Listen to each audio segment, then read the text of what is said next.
Il est irresponsable d'ignorer l'opposition internationale et nationale au rejet des eaux contaminées de la centrale nucléaire endommagée de Fukushima. Telle est la réponse du ministère chinois des Affaires étrangères aux questions des journalistes à Pékin. Le récent accident que des ouvriers de la centrale nucléaire de Fukushima ont été blessés par des éléments radioactifs des eaux contaminées constitue la nouvelle preuve du désordre de la gestion interne de TEPCO et de son habitude de tromper le public. Cela fait douter une fois de plus de la crédibilité du plan de déversement japonais prétendument sûr et transparent.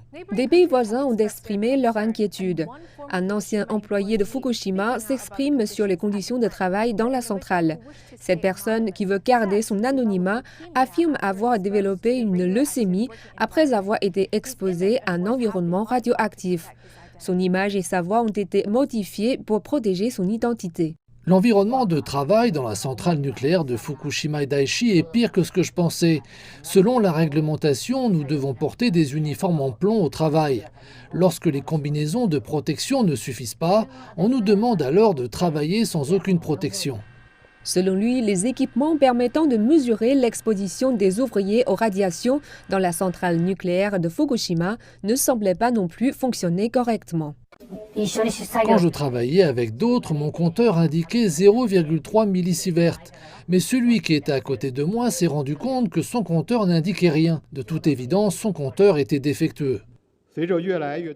Alors que davantage d'eau contaminée de la centrale nucléaire de Fukushima sont déversées dans la mer, il est devenu d'autant plus urgent de mettre en place un dispositif de surveillance internationale qui restera efficace sur le long terme, avec la participation substantielle de toutes les parties prenantes, y compris les voisins du Japon.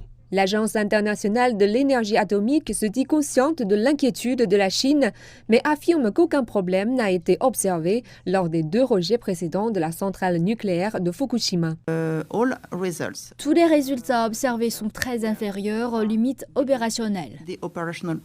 La Chine a interdit les importations de fruits de mer japonais lorsque le Japon a commencé à rejeter en mer les eaux contaminées de Fukushima en août dernier.